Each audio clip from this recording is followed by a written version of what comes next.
सूर्याकडे कधीही पाहू नये, डोक्याने ओझे वाहू नये, बारीक, अतिशय देदीप्यमान, अपवित्र व अप्रिय पदार्थांकडे एकसारखे पाहू नये, मध्य विकणे, तयार करणे, देणे व घेणे या क्रिया करू नयेत. पूर्वेकडचा वारा, सकाळचे ऊन, धूळ, पाऊस व तीव्र वायू याचे सेवन करू नये. शरीर अस्ताव्यस्त असताना शिंक, ढेकर देणे, खोकणे, झोप घेणे, खाणे, मॅथून करणे या क्रिया करू नयेत. नदीच्या दगडीजवळ बसू नये. राजशत्रू, हत्ती, सर्प व शृंगयुक्त पशु इत्यादिकांचे जवळ जाऊ नये. नीच व अतिशहाणे अशा लोकांची सेवा व बलिष्ठांची कज्जा करू नये. संध्याकाळी जेवण, स्त्री सेवन, निद्रा, अध्ययन व चिंतन ही वर्ज्य करावी. संध्याकाळी शत्रू, यज्ञस्त्र, वैश्या व वाणी इतक्या ठिकाणचे अन्न व गणान्न यांचे सेवन करू नये. तोंडाने, नखाने व शरीराच्या कोणत्याही भागाने वाद्य करू नये. हस्त व केस उगीच हलवू नये. पाणी, अग्नी व ब्रह्मणादी पूज्य यांच्यामध्ये जाऊ नये. अति मद्यपान करू नये. स्त्रियांवर विश्वास ठेवू नये व त्यांना स्वातंत्र्य देऊ नये. असं का म्हटलं असेल? तेच तर वाचलं होतं तेव्हा की नाही, हसण्याचा विषय झाला होता आमचा. काय वाक्य आहे की स्त्रियांवर विश्वास ठेवू नये व त्यांना स्वातंत्र्य देऊ नये. असं का म्हटलं असेल?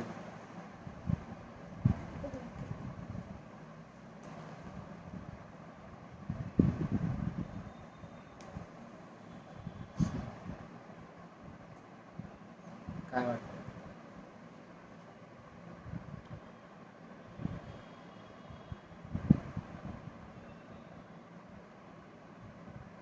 तर याचा संबंध असा आहे की त्या भावनिक असतात. पहिली गोष्ट ठीक आहे, रिजिड असतात पण ते त्यांच्यासाठी आवश्यक असणाऱ्या गोष्टीसाठी ते तटस्थ असतात. पण बरेचदा भावनिक असल्यामुळे ते आपल्या गोपनीय गोष्टी दुसऱ्याला सांगतात.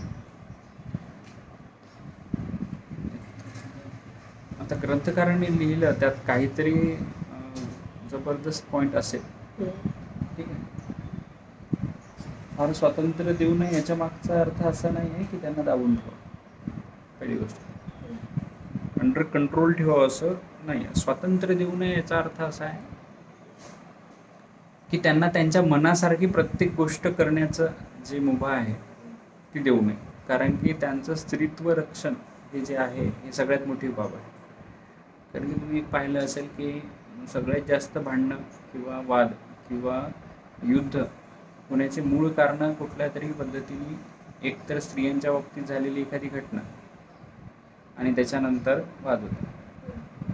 एखाद्याने वडिलांवर शिवी मारली तर फारसा त्रास होणार नाही, पण तीच आईवर मारली तर त्याच्या डोक्यात येणारा राग हा खूप भयंकर त्रास करून जाईल. एखाद्याच्या बहिणीला, एखाद्याच्या बायकोला किंवा घरातल्या एखाद्या स्त्रीला जर एखादं कोणतंही डिस्टर्ब करणारं वाक्य बोललं गेलं तर त्याच्यामुळे लगेच भांडणं किंवा विकोपाला जातं. ठीक आहे, आणि ते एक्सपिरियन्स जे आहे तो अतिशय घातक आहे. त्याच्यानंतर ते कंप्लीट घर डिस्टर्ब होत आहे. ठीक आहे, एखाद्या घरातला सगळ्यात मोठी एंटिटी काय असेल तर त्या घरामध्ये असलेली स्त्री जर कुठल्याही प्रकारे चुकीचं पाऊल उचलत असेल तर ते पूर्ण घराचं वातावरण डिस्टर्ब करतं. त्यामुळे स्त्री सन्मान जितका महत्त्वाचा आहे तितकंच त्यांच्या बाबतीत असलेलं जे स्वातंत्र्य आहे त्याचं एक लिमिटेशन महत्त्वाचं आहे. कारण की त्या भावनिक असल्या कारणाने त्यांच्याकडून होणाऱ्या चुका जास्त घडतात. आणि दुसरं आहे की ते आकर्षणाचा भाग आहे. सहज कोणाच्याही एखादी गोष्ट लक्षात येत नसेल पण एखादी मुलगी जात असेल तिथे ते जास्त कॉशियसली राहतं. आता सगळ्या गोष्टीमध्ये एक पाहिलं असेल की जेवढ्या घटना घडतात त्याच्यामध्ये कुठं ना कुठेतरी एक कारण त्या घरची स्त्री असते किंवा मुलगी असते किंवा पत्नी असते. आणि तिच्या त्या एनर्जी, तिचा ऑराच असा असतं की तिच्या त्या ओराच्या भरोशावर ती बऱ्याच गोष्टी करू शकते. ती जर ॲज अ म्हटलं फायरच आहे, शेवटी अग्नी आहे. अग्नी भस्म करण्याच्या त्याच फ्लोमध्येच असते. एखाद्या गोष्टी ती पक्व करेल किंवा राख करून टाकेल. तर तिच्या त्या एका शब्दाने, एका त्या वागण्यातल्या डिसिजननी बरेच घरं उद्ध्वस्त होतात. वेगवेगळे युद्ध पातळीपर्यंत गेलेल्या गोष्टी असतील किंवा काहीही असेल.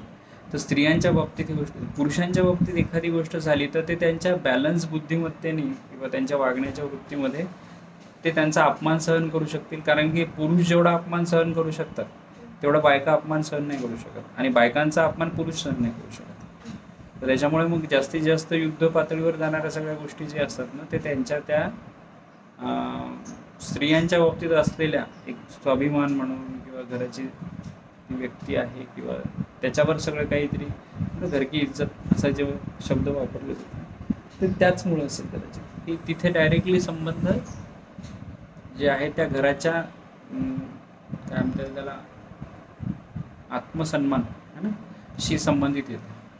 तर तेव्हा मग स्त्रियांच्या बाबतीत नियम कठोर का पहिल्यापासून ठेवले गेले, तर तेच कारण आहे. त्याच्यामध्ये तिचं पाऊल चुकलं की ती एकासोबत सगळ्यांना डिस्टर्ब करू शकते. तिच्या भावनिक पातळीमध्ये तिला समजून घेणं आणि तिच्यानुसार वागणं हे जवळपास मॅक्झिमम ठिकाणी टाळलं जातं. कितीही हे असेल तरी तिच्यावर बंधनं शेवटी येतातच. कारण की एक आहे की प्रकृतीने, निसर्गाने तिला दिलेल्या सगळ्यात मोठी गोष्ट ते म्हणजे मातृत्व.